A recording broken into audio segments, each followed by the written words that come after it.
आज का जो हमने ये बहुत ही एक इम्पॉर्टेंट मौजू है, एक इम्पॉर्टेंट चीज़ हमने लोगों को बतानी है, क्योंकि ये जो थर्ड वेव का सिलसिला अब स्टार्ट हो गया, आप सभी लोगों को पता है। यहाँ ज़्यादा जो लोग हैं होम आइसोलेशन में रहेंगे, क्योंकि आप देखिए कि जो भी हमारे पॉजिटिव आ रहे हैं या तो एसिम्टोमेटिक है, उनको कोई सिम्टम ही नहीं है, या माइल्ड सिम्टम्स है।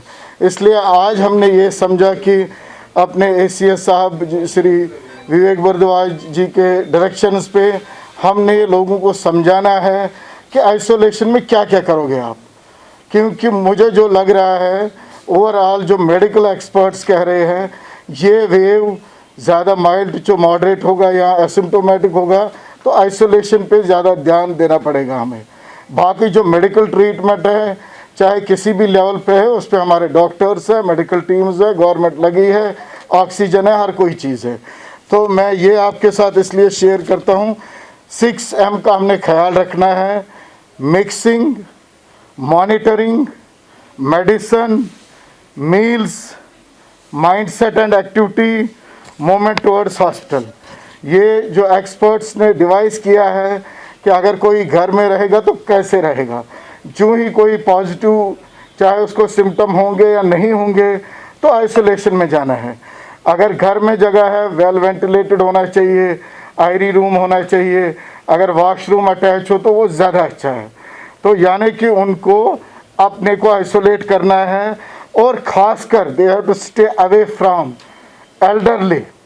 घर में कोई बुज़ुर्ग है उससे भी दूर रहना है, किसी को कोमॉर्बिडिटी है उससे दूर रहना है, प्रेग्नेंट कोई लेडी है उससे दूर रहना है, बच्चों से दूर रहना है, सबसे दूर रहना है। उसके बाद आइसोलेशन के बाद जो और एक इम्पॉर्टेंट चीज़ है वो है मॉनिटरिंग। यानी कि अगर एक पॉजिटिव केस निकला, ये अपने आप को कहाँ रखेगा, कैसे रखेगा, क्या करेगा। मॉनिटरिंग में टेम्परेचर आता है, ये देखना है कहीं फीवर तो नहीं है। दिन में 3-4 बारी वो फीवर चेक कर सकता है, उसको वाइटल्स मॉनिटर करने हैं, और कुछ और चीज़ें देखनी है। जो सिम्टम्स, अगर किसी को खांसी नहीं है, खांसी लगे, ज़्यादा परसिस्टेंट कफ होगा या ब्रेथलेसनेस लगे, उस टाइम कंसर्न है।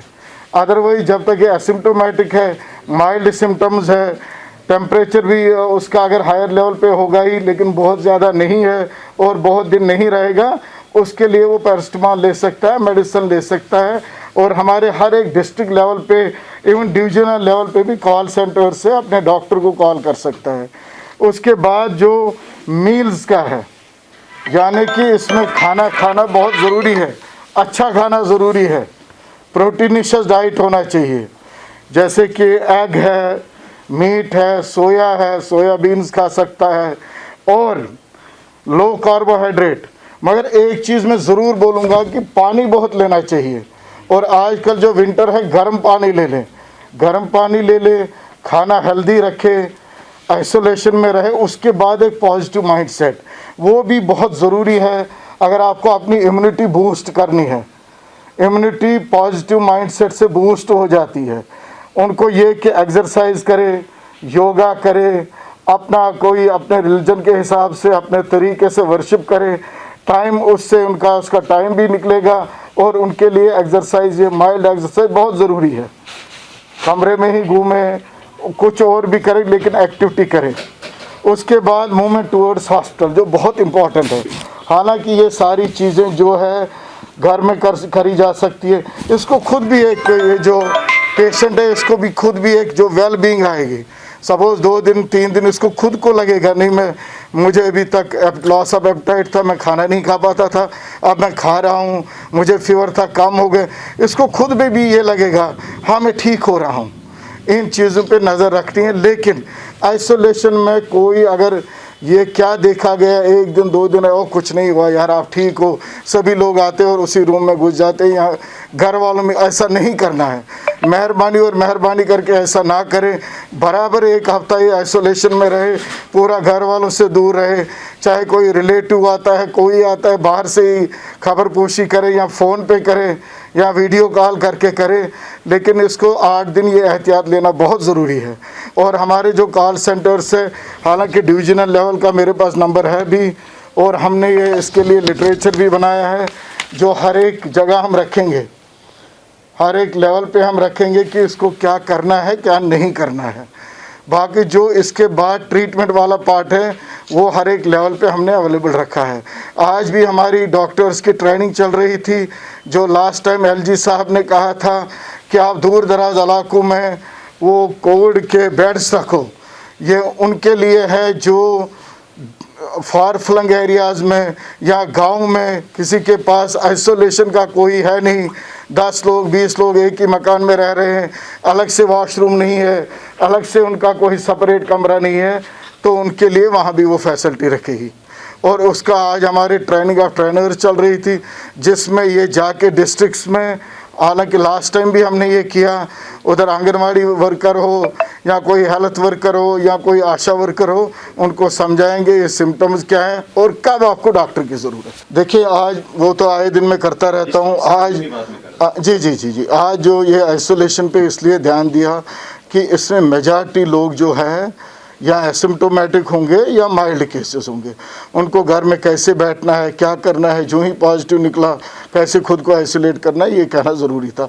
इसके बाद जो गवर्नमेंट की तैयारियां हैं, हालांकि आपने सेकंड वेव में भी देखा कि हर एक लेवल पे जो ही टर्शरी लेवल पे बेड्स बढ़ने लगे, बेड्स ऑक्यूपाई होने लगे, 90% बेड्स से अब, तो हमने सब डिस्ट्रिक्ट और डिस्ट्रिक्ट लेवल पे भी कोविड फैसिलिटीज़ रखी, ऑक्सीजन प्लांट्स लगाए, और जो खासकर जो ऑक्सीजन इसका लाइफ लाइन है उसमें हमने क्या किया, वो high flow, medium flow, moderate flow, हर कोई चीज़ रखी गई। इवन नॉन इन्वेजिव वेंटिलेटर्स, हालांकि इन्वेजिव जो वेंटिलेशन है टर्शरी केयर लेवल है, लेकिन देखा गया कि जो हाई ऑक्सीजन डिवाइसेस है उससे बड़े सारे मरीज़ ठीक हो गए, नॉन इन्वेजिव वेंटिलेशन से, वो इस वक्त इंटैक्ट है। हमने लास्ट वीक ही उसका पूरा एक रन किया, ट्रायल रन। हमने एक ACS जो हमारे एडिशनल चीफ सेक्रेटरी साहब है, उन्होंने डायरेक्शंस दिए कि आप ये देखो, बड़े दिनों से हमारे वो कोविड बेड्स ऐसे ही बैठे थे, कोई पेशेंट नहीं था, आप ऑक्सीजन का जो भी ऑक्सीजन रिलेटेड सिस्टम्स हैं उनको आप ट्रायल दे दो, उनको देखो ऑक्सीजन सिलेंडर फिल्ड है नहीं है, आपका वो कंसनट्रेटर चल रहा है नहीं चल रहा है, आपका ऑक्सीजन प्लांट में कोई नैग तो नहीं आ रहा है, कोई फॉल्ट, वो तो हमने पूरा रेडी रखा है। सिर्फ यहाँ ही नहीं, एक तो DRDO हॉस्पिटल 500 कोविड बेडेड है ही है, उसके बगैर हमारे पास टर्शरी लेवल में भी बेड्स रखे गए हैं और डिस्ट्रिक्ट लेवल पे भी, सब डिस्ट्रिक्ट लेवल पे भी। नहीं वो जो मिनट्स देखिए आप देखिए गवर्नमेंट कितना सीरियस है। आपको तो खुद को पता है, LG साहब हर हफ्ते मीटिंग लेते हैं, CS साहब हर हफ्ते लेते हैं, और हमारे ACS एडिशनल चीफ सेक्रेटरी साहब हर दिन मीटिंग लेते हैं कि हम ओवरऑल सिचुएशन देखते हैं कि कहाँ क्या कैसे करना है। वो जो मिनट्स निकले थे, मैंने डिविजनल कमिश्नर साहब से भी बात करी, अभी एक मेरा ऑर्डर आ रहा है, अभी जो ये रहेगा OPDs भी चलेंगे, IPDs भी चलेंगे और सर्जरियाँ भी चलेंगी। हमारा कोविड और नॉन कोविड अभी ऐसे ही चलेगा एज़ पर द डायरेक्शन। वो ड्यूकॉम साहब से भी हमने ये बात करी और फिर अपने एडिशनल चीफ सेक्रेटरी साहब से भी, एडवाइज़र साहब से भी बात करी। अभी जो हमें लग रहा है वो हम नेक्स्ट कोई आने वाले टाइम में अगर हमें लगा मोर देन 50% बेड्स हमारे ऑक्यूपाई हो जाएंगे, चाहे वो कोई भी लेवल हो, उसके बाद ही वो डिसीजन लिया जाएगा। वो तो मिनट्स से भी थे, ऑर्डर नहीं था। वो जो कन्फ्यूजन है आज दूर हो जाएगा, लेकिन जो गवर्नमेंट के डायरेक्शंस है, अभी तक आप देखिए DRDO में भी उतने पेशेंट अभी एडमिट नहीं है, डिस्ट्रिक्ट लेवल में भी उतने पेशेंट एडमिट नहीं है। तो हमें खामखा नॉन कोविड जो हम नहीं करेंगे, मुझे लगता है in the interest of public, in the interest of people and in the interest of our own patients, हमने दोनों सिस्टम रखे, कोविड भी नॉन कोविड भी अभी चलेगा, बिल्कुल चलेगा जैसे पहले चलता था। ऑपरेशंस भी होंगे, OPD भी चलेगा, लेकिन दो चीज़ें हमने ज़रूरी रखा। एक तो SOPs का वहाँ बहुत स्ट्रिक्टली ध्यान रखा जाएगा, और जो भी हॉस्पिटल के अंदर आएगा उसको रैट टेस्ट के बाद ही अंदर आना होगा। होता है सपोज़ कोई एल्डरली है, मोर देन 60 है, एसोसिएटेड ये डिजीज़ होंगी, वहाँ हो भी सकती है, उसमें ये है, मगर मेजॉरिटी में नहीं होती। 99.9% वैक्सीन इज़ सेफ़। मेरा लोगों से यही गुजारिश है, वैक्सीन ले ले। ख़ासकर जो आज का ड्राइव चल रहा है हमारे बच्चों का, देखिए बच्चे जो हमारे बच्चे पहले हमें उनका केयर करना है। बच्चों का जो वैक्सीनेशन चल रही है 15 to 17 years age group less than 18, वो वैक्सीन कराए और ज़रूर कराए। वैक्सीन से फ़ायदा है, वैक्सीन से बचते हैं और SOP से बचते हैं। टेस्टिंग इतनी बढ़ाई 40,000 से भी ज़्यादा टेस्टिंग इसलिए बढ़ाई, गवर्नमेंट की ये डायरेक्शंस इसलिए थे जितना हम ज़्यादा टेस्टिंग करेंगे, सपोज़ यहाँ हम 20 लोग बैठे हैं, टेस्ट करेंगे, जो वाला पॉजिटिव है उसको निकाल दिया, हम 19 बच गए। इसका मतलब ही यही है, जितना हम ज़्यादा टेस्ट करेंगे उतना अर्ली हमारे कैच में आएगा, वो आइसोलेशन में हो जाएगा तो बाकी बच जाए। Subscribe Asian Mail, press bell icon, never miss an update.